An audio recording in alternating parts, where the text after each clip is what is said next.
Welcome everyone to August 10th Commissioners Meeting. Join me in the pledge of allegiance to the flag. I pledge allegiance to the flag of the United States of America and to the republic for which it stands, one nation, under God, indivisible, with liberty and justice for all. Thank you, everyone. We have approved the minutes from July the 27th, the accounts payable vouchers and the payroll docket. I'd entertain a motion to accept as submitted. I move we accept the minutes from the 27th meeting, the accounts payable vouchers and the payroll docket as presented. I second. All those in favor signify by aye. Aye. Motion carries. Okay, is Melissa Stone with United Consulting Bridge Inspection here. I'll make a quick introduction. I'm Bob Sutton with United Consulting. As you know, we've been doing your bridge inspections for the past couple of years, and I brought John San Giorgio, who's the project manager, and Melissa Stone, who's also on the engineering team, to talk about your bridges. Thank you, Bob. Thank you.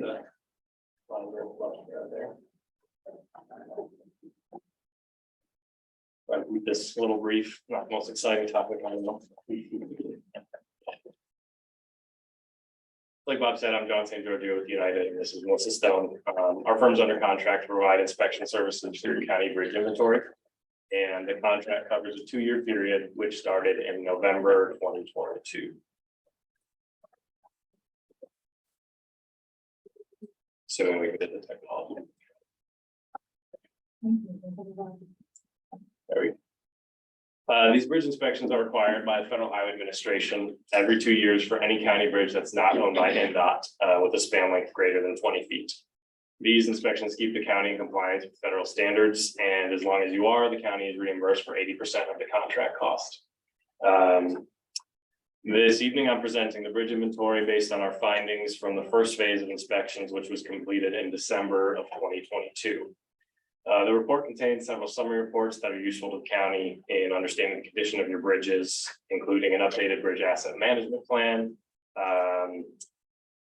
a summary report for each of the 107 bridges in your inventory, and that contains detailed inspection findings from our inspections. There's a flash drive in front of each of you right there that contains a digital copy of the report in case you don't want to thumb through that very large binder. That lets you use this interactive map to bring up a copy of each bridge inspection report here and click on those bridges. And then to help you navigate that report, we've prepared this 2-page flyer here that lists the location of key reports you might be interested in. This includes where you might find maintenance needs for your bridges, bridges that are posted with a load limit, as well as recommendations for bridges we have recommended for replacement or rehabilitation in the near future. On the back side of the sheet, you can compare and find statistics on how Jefferson County is compared to statewide averages. The average age of the bridges in Jefferson County is approximately 45 years old, which is right on par with state averages. Jefferson County has 20 bridges that are over 50 years old right now. Depending on structure type and volume of traffic, the anticipated service life of a bridge is anywhere between the range of 50 to 100 years. Many of the county's older bridges are built around the same time and all kind of approaching their anticipated end of life in the next 20 years or so. The priority schedule in our report shows our estimate of bridges that we recommend replacing or rehabilitating in the near future, along with an estimate of costs. We worked with the highway department to prioritize our bridges by structural condition, traffic demands, or geometrics. There are currently 3 bridges recommended for replacement with an estimated $3 million in construction costs. There are 4 bridges recommended for rehabilitation with an estimated $5 million in construction costs. It should be noted that Bobby Phillips and Jefferson County have done a great job being aggressive in requesting federal funding from NDOT. Out of the 7 bridges currently programmed for replacement or rehabilitation, federal funding aid has been secured for 4 of them so far. In addition to funding bridge replacement and rehabilitation, we'd recommend the county continue to prioritize funding of additional maintenance and repairs in order to keep the older bridges and get the most life out of those and keep them off the replacement list. Jefferson County has done a great job maintaining their oldest bridge assets to keep them usable as long as possible. Also, Jefferson County only has 6 bridges that have a load posting restriction, which is 6% of their bridge inventory compared to a 14% average in Indiana. This is a testament to ongoing timely bridge maintenance and replacement by our highway department. It's been a pleasure with working in Jefferson County the past year. Our goal with the bridge inventory contract is to be an extension of your highway department and keep your bridges in good condition for the traveling public. I'd like to thank the commissioners for letting us work with you guys on this, and we're looking forward to the next year of the contract. And at this time, I'd be happy to answer any questions you might have.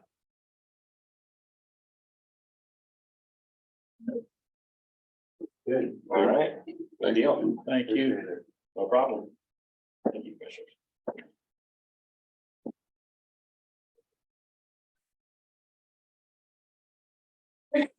Is Bobby out there? Mr. Phillips, you have the floor.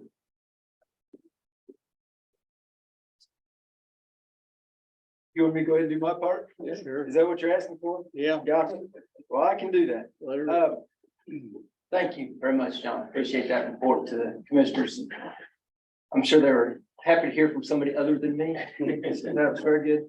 Probably the biggest order of business that I have for you guys this evening is to notify everyone of going through the scoring process. He had mentioned some of the grants that we had reached out for to get awarded on federal aid. Those went out for requests for proposals back in April, and they were due on May the 18th.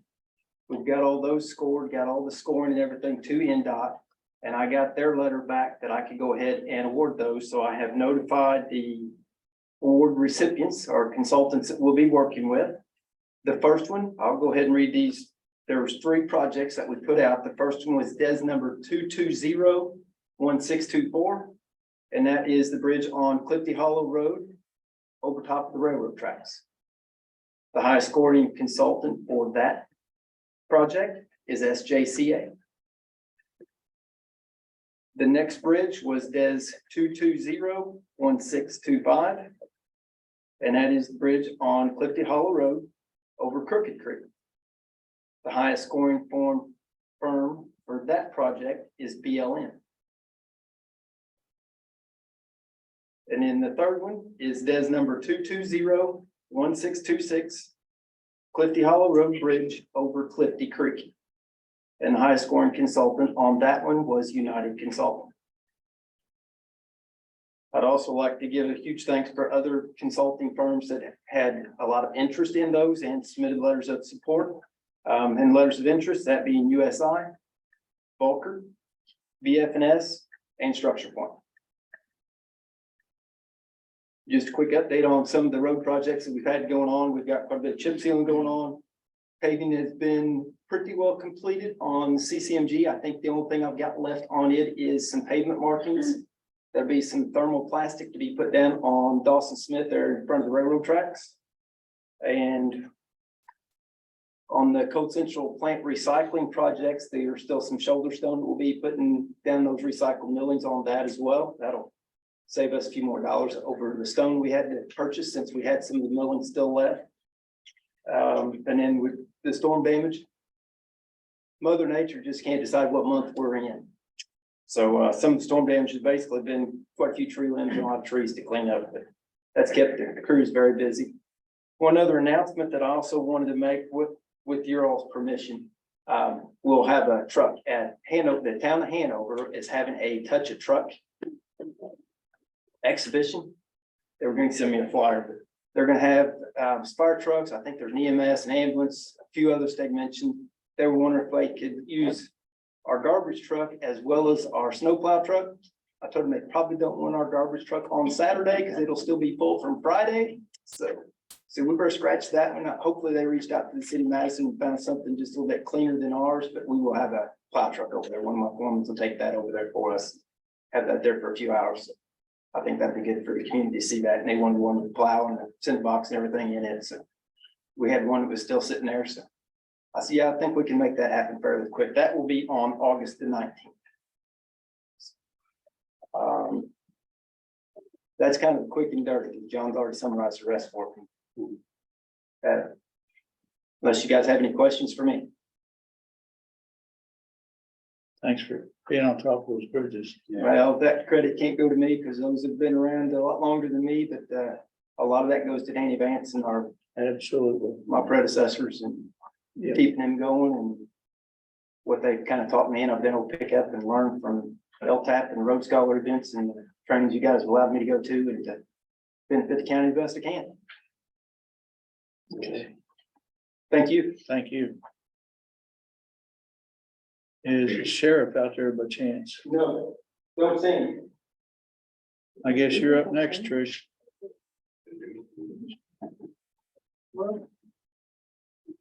We had a private sponsor who came in and donated like a bunch of the adoption fees for cats, and we're finally under population again, so we're back to, at least we're open to taking in stray cats at the moment.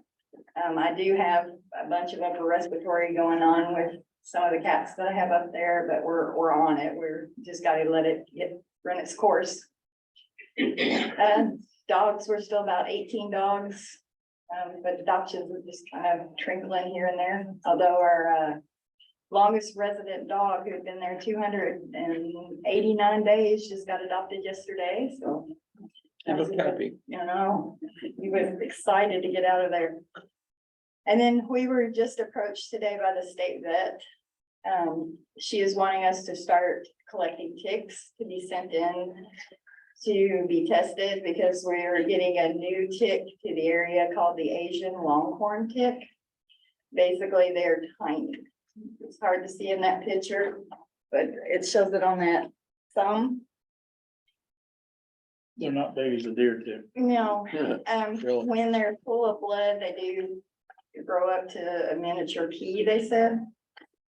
But some of the stuff they bring to horses and cattle, there is no vaccine for, and it can cause a lot of damage. They're saying they're asexual, so they can reproduce without having a mate. And each hatching or whatever you want to call it, they can have up to 200 eggs or 2,000 eggs at a time. So one on a cow before long, you're going to really have an issue. So they don't have a lot of knowledge on these particular ticks, so they've asked us to start collecting off the dogs, any and all ticks that we get, and they're hoping to find those. I know, trying to find these on a dog. Yeah, or a cat, yeah.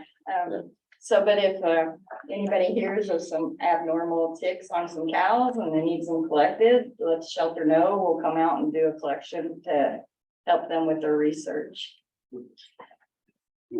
I don't know much more information about it because, you know, Bobby, I was just contacted about this like a half an hour ago.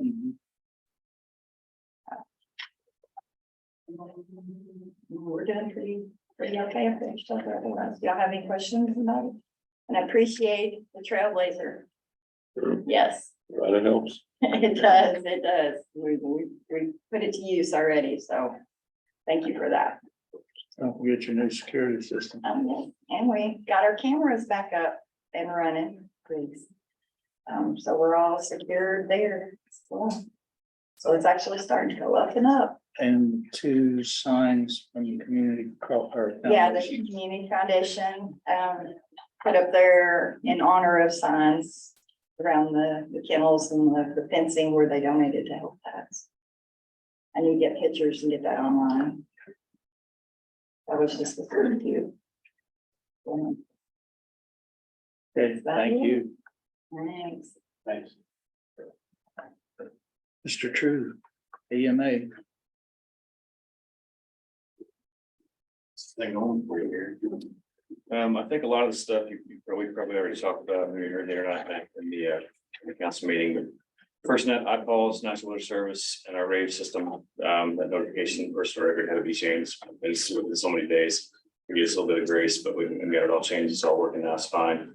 They're changing the messaging system, how National Weather Service puts things out and how much they're putting out. It's caused seemingly a little bit of glitch for a couple of people. So we're working with them to try to resolve what the issue happens to be. And we made the right choice on the rave program. A lot of people were switching to different things, but I had the luxury of sitting with an emergency management guy from Marion County and Allen County, two of the biggest counties in the state, and that's what they switched to is rave. So that was a good call switching to that. Troy made a good decision on that one.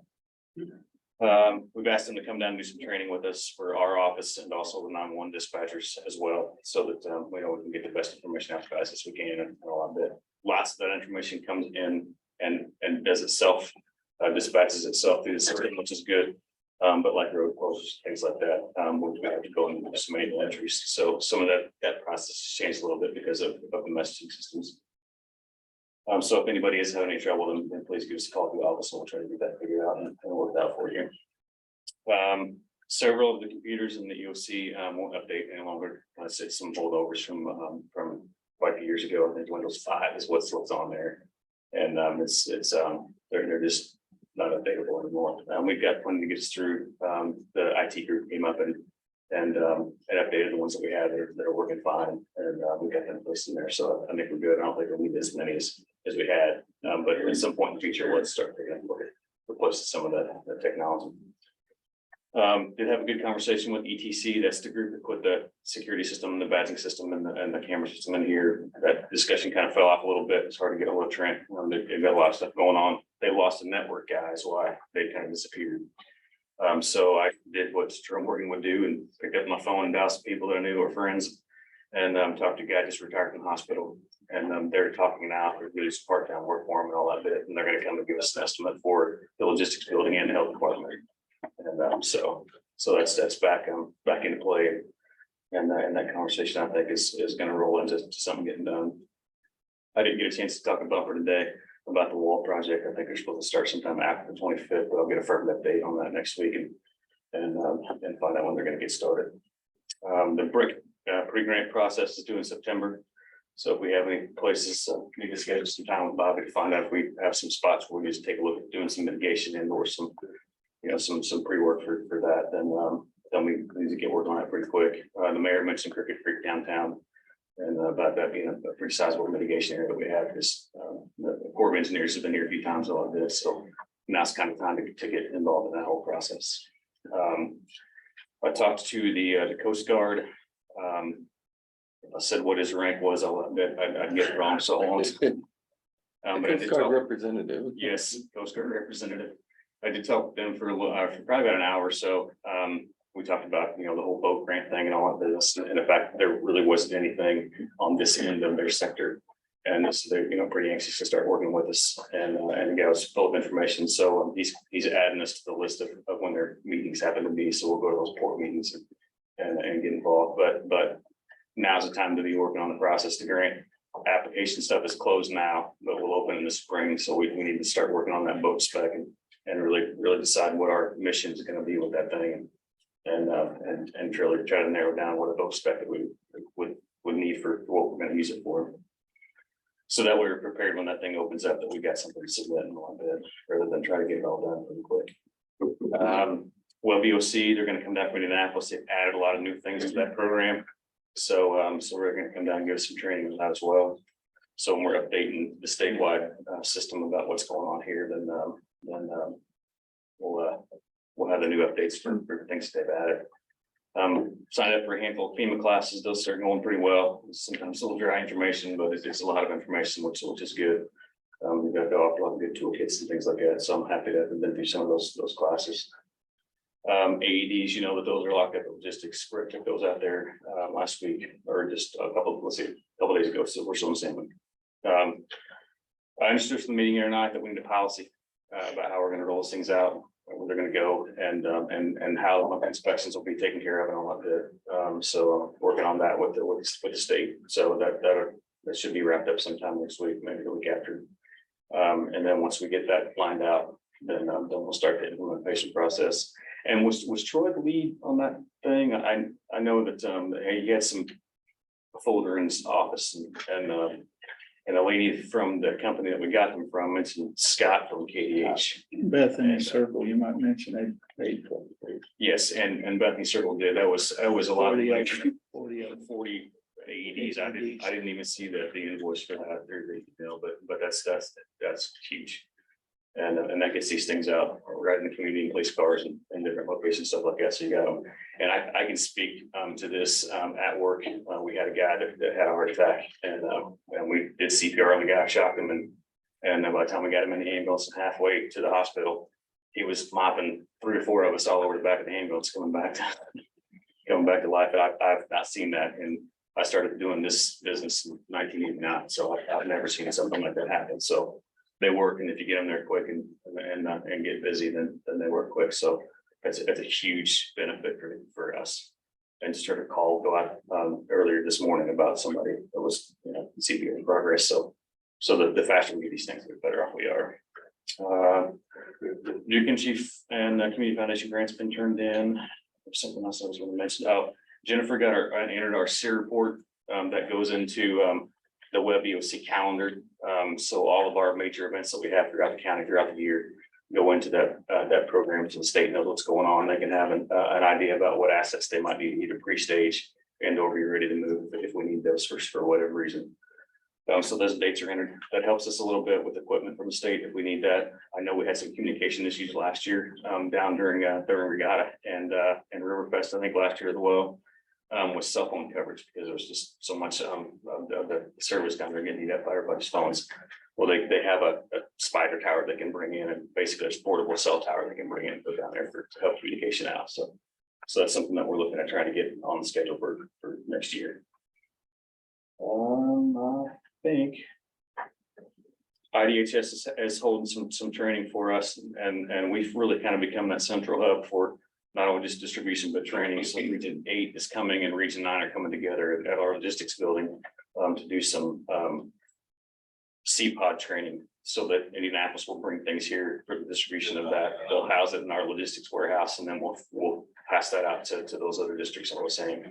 And so we really have kind of become, I'm not going to say the lifeline's probably a bad word, but certainly a staging area for equipment and all that bit from the state. So it makes it much more convenient for everybody around us to not have to drive to Indianapolis and waste that 4-hour trip back and forth. And certainly it's great for us because we don't have to drive anywhere to get our stuff, which is awesome. Which is awesome. I think it's all I got. Just get some questions for me. Nope. Keep up the good work. Yeah, I appreciate what you're doing. Okay. Brian, you have anything for us? No, not really.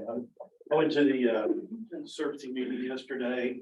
They got a few things going on. They're working on the owner occupied rehab. I think they've got 6 bid out. 4 of them they've already got started. I know they've got roofs replaced on those 4. I think they got 11 more to bid out, and they're gonna open those bids, I think, the next meeting or soon. So that's on the radar, and everything's on track. Thanks. Okay. Either you gentlemen have anything?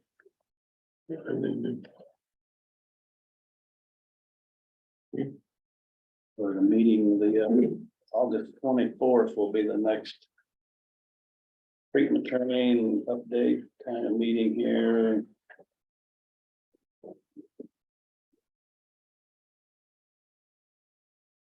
August 24th is right over here at 4 o'clock before the commissioner meeting at 5. So anybody can make that. Kind of give an update on the needs assessment study from the University of Cincinnati, the evaluation for the service center.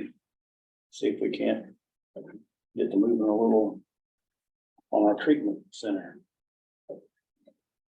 Been waiting on this for a couple of months, and then we added to it. So hopefully this is the information that we need.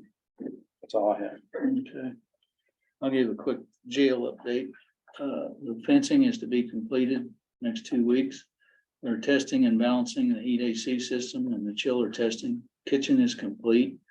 The paving with the service road along site work will be completed. SAS, which is security, which is finishing up cameras, all doors, access and cell doors. And I'd like to add that on this change order, on all this structure, we came in at 0.38% of 1%. Normally change orders on a project of this side would be 3 to 5%. So that's quite an undertaking, really. And while I'm talking about it, I'd like to thank John Shainstein. He helped me the last year and a half on the FFE items, which is all the personal items that goes with the jail. It wasn't part of the architects and engineers. like the body scanner, the uniforms, sandals. I mean, there's thousands of things, but John was very instrumental in helping, and we really cut corners on it, and that's part of the reason we're under the 0.38% on the change orders. So just wanted to touch base on that. So, okay, with that being said, we'll open it up for public comment. And I'm gonna say, I know probably why most of you are here about the noise ordinance. And as you said, we had tabled that, going back to the drawing board. It need a lot of critiquing. And especially like agriculture, I know it was omitted, which a lot of people were upset about that, so. Basically, that's where we stand on it. It's on the table right now due to all the comments and the good, the bad, and the ugly, so. We would entertain just a few comments if somebody wants to, so. Yes, sir. I have a question. The city has a noise ordinance. Would the county noise ordinance supersede the cities or just apply to outside the city limits? I think that would be separate, don't you? Yeah, just outside the. So the city ordinance would still apply to inside the city Yep. limits? Mhm. And I might add, this was never intended to infringe on anybody. It was just like a good scenario. I'll throw it out there, like a couple has a little 5-acre farm and they're surrounded by 200 acres. Everything's been great. Well, that farm sells. So then that may be used for who knows what. It's not infringing on the people that bought the farm to use it. It's still just having a little respect for those people with their 5 acres so they can enjoy their serenity of an evening. Not be, tore up 3, 4 o'clock in the morning with a bunch of stuff going on. That's all the intent was. It was never to, no, you can't do this. Just a little, respect and stipulations on it. I said on Facebook the other day, you can't regulate respect. If No. they haven't learned that, you can't regulate that. And unfortunately, we don't all have good neighbors. Some of us have great neighbors, but I was sitting on my deck 10 minutes before I come up here a while ago. Guy 2 or 3 houses down, racked off probably 20 rounds. Now, I got 3 big dogs in my house. Should I have had to call law on that guy because he's racking off a few rounds in his house at his property? I'm 3 properties down. My dogs don't like it. They're big dogs. They're loud. They're inside, granted. But if I had a neighbor close enough and they're turning around, they're calling on my dogs. It's a chain reaction. It's going to be an issue. In my opinion, it's an overreach and overreaction. That's my opinion. yes, sir. The gentleman was talking about the city noise ordinance, and then you said that you'll be divided with that in the county. What about the buffer zone? Well, That's a sore subject. that is the It's- county. Yeah. So it would apply in the buffer zone. It would apply in the Yeah. buffer zone. But I mean, the reason, and we've had this issue in the past where the zoning of the city, their ordinances cover the buffer zone. So if we've had something in our zoning ordinance, it wouldn't, the nuisance ordinance, that was one that was tied up in the zoning ordinance. So there's really nothing that covered the buffer zone. So this being a standalone one, it wouldn't have that issue that we had with the nuisance.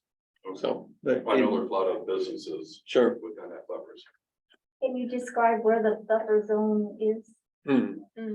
there's no rhyme or reason to it. You would That's the think, 2-mile buffer zone. you but- would think it would be like 2 miles, but it goes here, goes there. I'm not in it. Right across the road is in it. Where I live, it's just, I don't know how they laid it out. I'll be quite honest with you. There's no rhyme or reason to it. There's a map on the county website of, You can turn the GIS like layers on to show the so if you zone. go to GIS and then it'll ask you about layers to add, and you can add the buffer zone. And it won't be a nice clean area. It will be in and out and all over. But if you want to see, Like something a 4-year-old might have drawn. well, I mean, there was some rhyme and reason to it. I won't say it was just haphazardly drawn, but. So, But as we stand now, like that guy, say he'd farted for 4 hours. Okay, all 3 of you. We've had and it gets late and I don't know why anybody'd shoot at night, but right now. We can't, the officers can't, they could go out and ask, but they can't say, you need to stop this. Yeah, they could. well, yes, it can. It's their problem, their property. I may not like it, and maybe as a neighbor, I could say something to him, and we could work out a. Mhm. And if he would, then you're right, there's no need for an ordinance like this. But Just- it's we're his just- property, you know? I've got no say over it, just like he's got no say over, or my next door neighbor down here has no say over my dog start barking. The proving ground jets, I live in Bryansburg, Mhm. the proving ground jets, I hear them every day. And you used to hear all the artillery out there I hear the too, guns rattling your windows and They're stuff. still shooting guns out there, Mhm. out of jets. I hear them every day, my dogs do too, they don't like it. But my neighbor, with this ordinance the way it was, could have called on my dogs, even though they're in my house, if they're close enough to hear that. Yeah. It's not my fault, it's not the dog's fault, Mhm. but it's the jet's fault, the guns. Am I to put my dogs down, get rid of them, eat them, what am I supposed to do with them after the second or third call? I can't afford to get tickets, Right, I understand. but I have no control over it. Yes, sir. You said something about shooting late into the night. I'm an avid coyote hunter and I have cattle farmers reach out to me if they have coyotes on the property and I go in and remove them. Will I not be allowed to do that for cattle farmers between the hours of 10 PM and 7 AM anymore? The way I look at it, that's not a continuous noise. Well, you probably call, right? Depending on the night, yes, you do call. But I mean, you're not gonna fire 20 rounds at one time. Absolutely not. You're gonna set up, make your call, one comes in, you But if cap the him. neighbor calls me in, will I get ticketed for that? To me, that is a no-brainer. That's not a continuous. That's a pop in the night. Chances are you won't hear it unless you're using a 50 cal or something. If you're using 223 and you're indoors, you probably won't hear it. If it's one of those 2 or 3 rounds, maybe too much. True.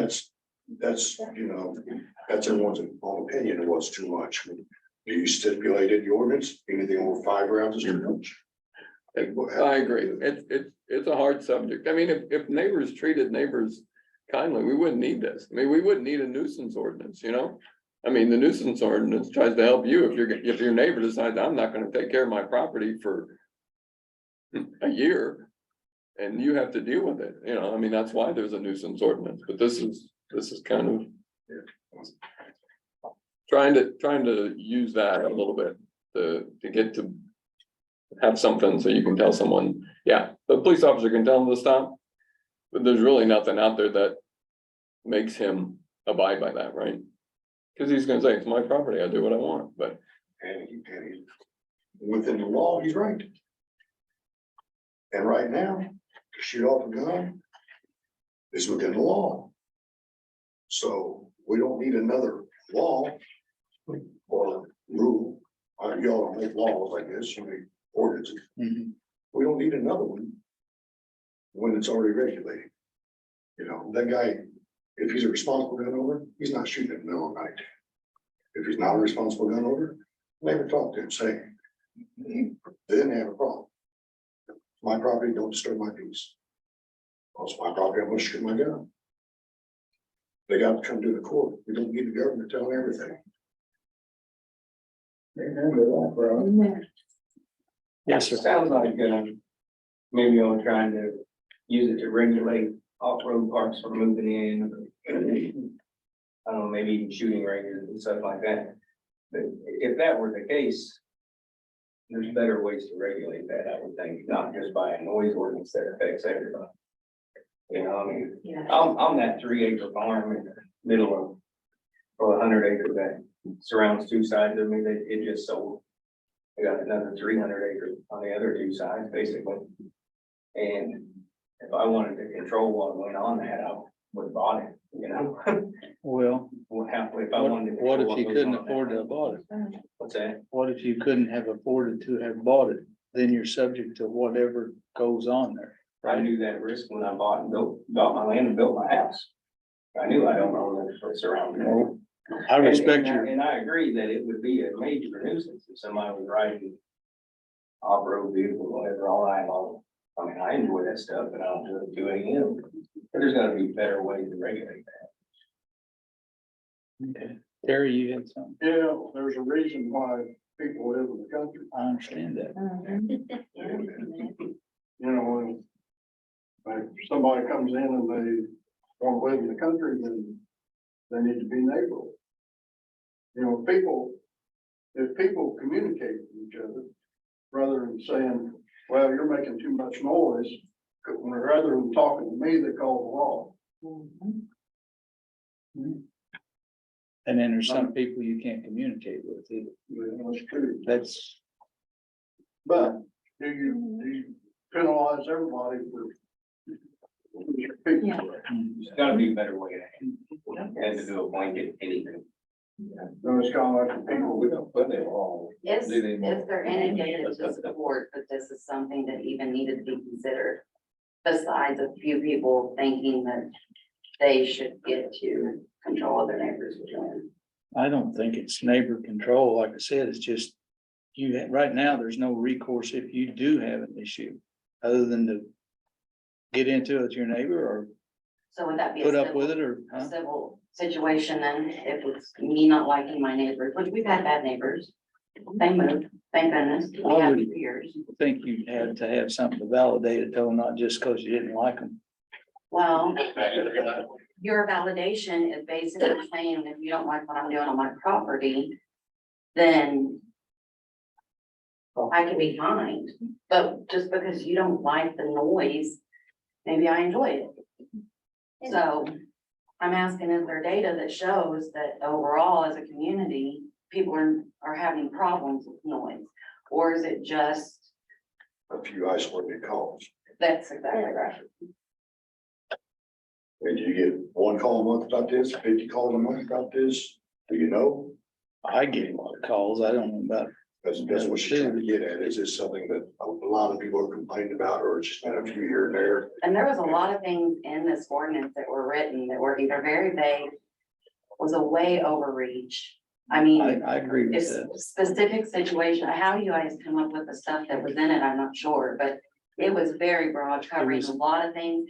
And a lot of people thought it meant 10 PM to 7 AM, but that was only one little section that was under. That wasn't covering the whole entire thing. So there were a little bit of different rules for different areas on there if you were reading. It was a rough draft from another county. Like, bottom line. And So if so the there's a residents lot of wouldn't them have that. noticed it, would you guys have voted it in? Mhm. If we wouldn't have noticed it and voiced our Well, we opinions, have- would you have voted it in? That's why you have readings. That's why you people are all here. But as board members, you guys thought that it sounded good. From what, I'm not a lawyer, so, and the lawyer looked over and said, yeah, it looks like quite a few of the other counties. Some of them are more stringent, believe it or not. Yes, sir. So you copied another county's noise ordinance and tried to implement it on us? Is that what you were trying to indicate? Well, we tweaked some of it and didn't tweak a lot of it enough, like should not have left agriculture out of it. That should have been, And that was, this is the last thing I want to say about it. There was an exemption specifically for fireworks until midnight or 2 hours after sunset. Like he said, there was no exemption for a dog barking that you really can't control. right. So And I like to bring up a dog. If you don't mind, I like to bring up the dog. I have 2 dogs.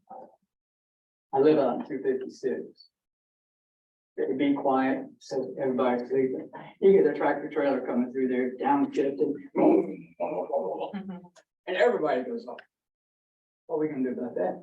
There is a law for that. Jake Break's not, Jake Break, yes. I don't couldn't know in the think of that. county, it is in the city. I do know that the cities, that's an ordinance, Jake Break's not allowed. I'm almost 100% sure of that. So, But they go right ahead and use them as they come down to the bridge, so, That's a good, huh? that's a good home truck driver. Jake Break don't have any reason to be used in town. I live out on 421. On a flat like Don't need a that, great Jake Break out there either, but they're used all the time, and my dogs hate them. So. well, that's just like That's you a probably big use, deal there. you probably use the GPS, Oh, yeah. but you wouldn't go up Eagle Hollow with your semi, but we routed you there, right? So. It took me for time, a couple times learning that. Yes, ma'am. This ordinance seemed to cover a lot of things that were exempted because a lot of things that people here have said that we just live with that are noises and we accept those. But the ordinance was very specific on, it really just seemed like a really clear way to punish your neighbors. Because we all want to be able to do and live how we want on our property for, an American citizen. And this was very, very, very specific. Almost as if it was handpicked for things that people didn't like that their neighbors did. And I just, I think they need to write their own. Yes, and find data. If you think that an ordinance is actually needed in Jefferson County, find data to support it. Okay, that's a good point. Yeah, most of my neighbors are family. Gotta watch out. I have to really watch out. All right, Anthony. And you know, and again, I think what we were trying to do was to just keep peace and quiet for, you know, I like peace and quiet where I'm at, you know, and tractors combining at night. I'm a farm boy. That don't bother me. You know, You got to do it. That's a message. Yeah. Most farmers now do it. My dog's barking at night, in my neighbor's house. I like that. That means something's up. I get up and look. That means, I always one have. or two doors down, got a cannon, he just fired off. Literally. These are all things that are covered in this, you know, and they're all things that we're all concerned about. Well, everybody's been, I really appreciate the mood. Everybody's nice about it, you know. Every once in a while you try to do something and you go, oh crap. Whoa, I got off. My phone blowed up the other day. But it sure has turned off a lot nicer. Thank you for being nice and hey, help us work through this. You all elected us. I know, might not the next time, but. Yes, sir. I was gonna ask you, my kids. You? We met before. Yeah. One comment, Bobby. Obviously, everybody's passionate about this, rightly, but this is the way it's supposed to work, guys. This is how it's supposed to happen. So I appreciate everybody coming out. Absolutely. Come down here and hate people. Have reading, give response. Yeah. And so before we do the next reading, we'll put it out so you can read it ahead of time. And then we'll get some comments, and if we need to sit down, we've had special meetings and we'll go through it and see if there's anything we can work out. If we can't, we've walked away from others, and that's, at the end of the day, that's just the way the things go. Yes, ma'am. I have a non-noise ordinance question. You had given an update on the jail. Do we have an update of when it's expected to open? They told at the council meeting, the engineers and stuff that were here to look for November the 1st. I'm hoping before that, but I would rather go with that. Take occupancy. That's when we actually, they Training and stuff. say, here, it's yours, here's the keys. Okay. But right now, there is so much detailed piecework going on, it's hard to fathom in there, like ceiling grids. Is there gonna be like a big hiring? Cause I've heard there's problems as far as staffing currently the jail. And we've known, since the beginning, there would need to be more staffing. Because we outsource to other counties due to overcrowding. The hope is to bring those 40 inmates back, or 40-ish. Right, So we'll need more officers for that. Do you know if they're planning? if you're to do it? interested. I am not. Okay. I'm just gonna throw that out there, or if you know somebody it is, I would tell them to put their application in right now and get ahead of the game, because there will have to be some, additionals. Yeah. And on the dog ordinance or? Oh, we didn't make a dog. No, that's all it's talking. That really puts a lot on our police officers. Be going out there in the middle of the night. A lot of things can happen. God forbid they ever get hurt. Mhm. I love my community. I don't know a lot of people want to, but I love it. Area where I really didn't love it too much, but I had to work here for 30 years. Well, there's Cincinnati Metro for 30 years. And, I love it. Yes, sir. Well, the lady behind me made a good point. You mentioned the next version of it, would take a lot more into consideration, but one thing to consider is it really needed, or can the problem be addressed? That's part of it too. You're right. That's part of this. Right. What about permitted events? Somebody that's went through the steps with the county already? If you read just in that, it listed exempt, I believe the way it worded it. And like the fair festivities, carnivals, like Canaan Fall Festival, something like that, that's not to be affected at all. Right. So yes, the permitted, yes, sir. Well, I've drove a truck for years, and maybe somebody wants you there at 8 o'clock, or you get there a little early. Maybe 3 or 4 o'clock, you pull in here, you 3-0 weather, and you leave the truck running to. You keep warm, somebody calls in, truck out here running, make him cut it off, freeze. So, no, I'm not against it. Okay, I agree with that. that's a good point. I haven't put up with it that night, maybe, but the next night I could sleep, she'd be gone. Part of your exemption, then you have pre-existing legal buildings, businesses also, part of the exemption. Yeah, I think it worded. Normal conduct is legally established non-transient businesses, organizations, and government entities, which sounds a customary and incidental than the appropriate normal range. So just a regular established business already. Yeah, and we're gonna be, agriculture was one that would fall under, but we're gonna spell those out, so. Yes, ma'am. I just want to know, like she did, is this really necessary? How many complaints do you receive? Is this just another way for the county to generate more money by fines? Most neighbors are respectful of each other. And if you're not, we'll talk to your neighbors. And that can usually solve the problem, and it leaves the sheriff and the police free to do important duties. Well, I think if they give tickets on the roads, they generate enough money without worrying about $100 fine for a noise, so that's just my opinion. But we'll look at that. We're Yeah. gonna look more at it to make sure, so we're not gonna. What do you do when somebody uses that to their advantage because they don't like somebody? Yeah. You have a neighbor that you don't like the color of their house, so I'm gonna call and say they were beaten with a hammer at 3 o'clock in the morning and I was there sleeping. Who's to say that I was actually doing that? The neighbor called on me, cops beating on my door. I wasn't even doing anything. Who's to say? You could do that now. So, But you guys are putting a law in where I'm gonna get a ticket for it. That I'll rip up in front of the cop standing there. That's ridiculous. That's craziness. The first step is to ask you to stop. That's what it says in Well, that here. they have that authority now. Now it's But going there's no- about how, there's- when does the ticket stop? Now that lady calls in, or guy, whoever, calls you in the very next night, and the next night, and the next night, just because they don't like you. When does it stop? I know sometimes the police, and I'm not citing for the, sorry. I know a lot of times the police, they do use a lot of common sense.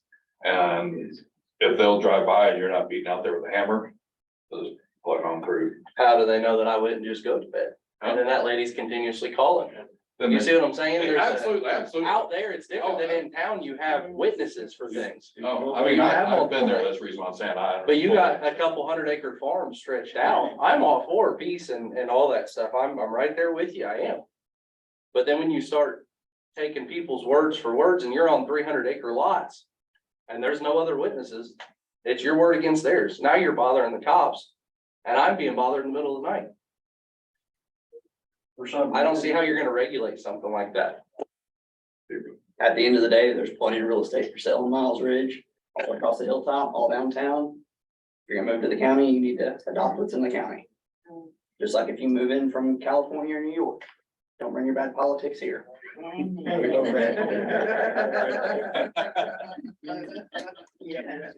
didn't bring politics.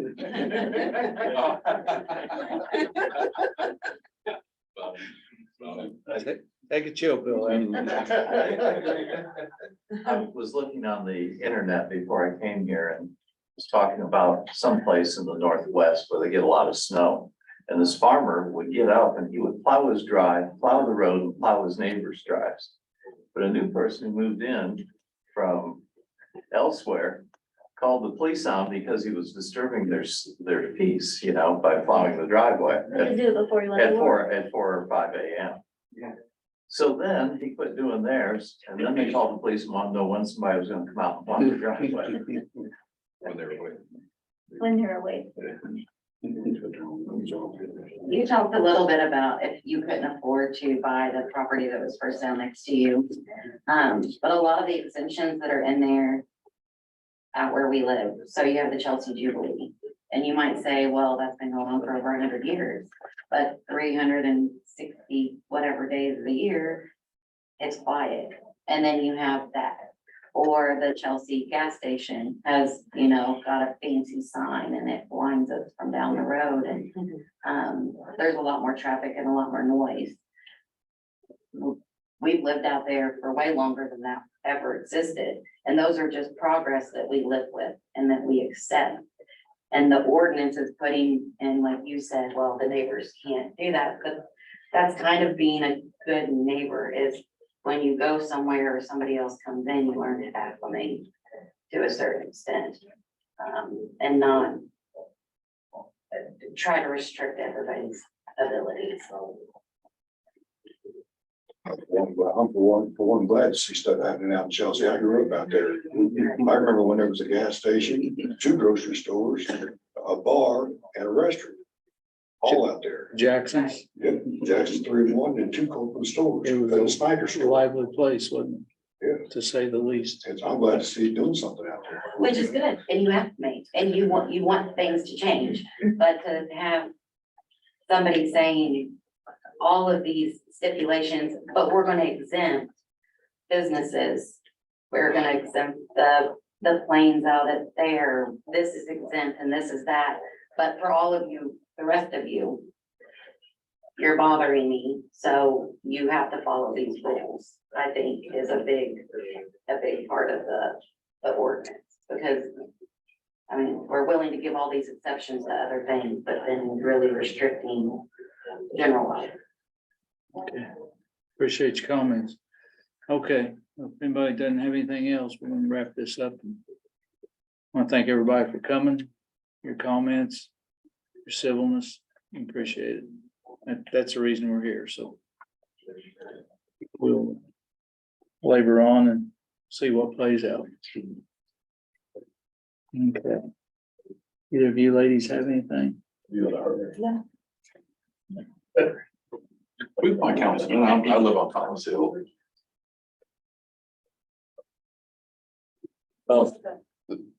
Thomas Hill Road, yeah, you're right. Councilman? No, Or You just. mean commissioner? Commissioner. Johnson. yeah, Me, Oh, okay, great. I guess you're in Madison Township, right? That's right. Yep. I'd like to introduce the year.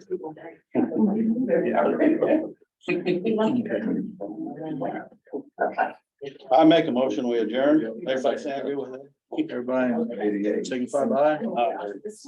Thank you.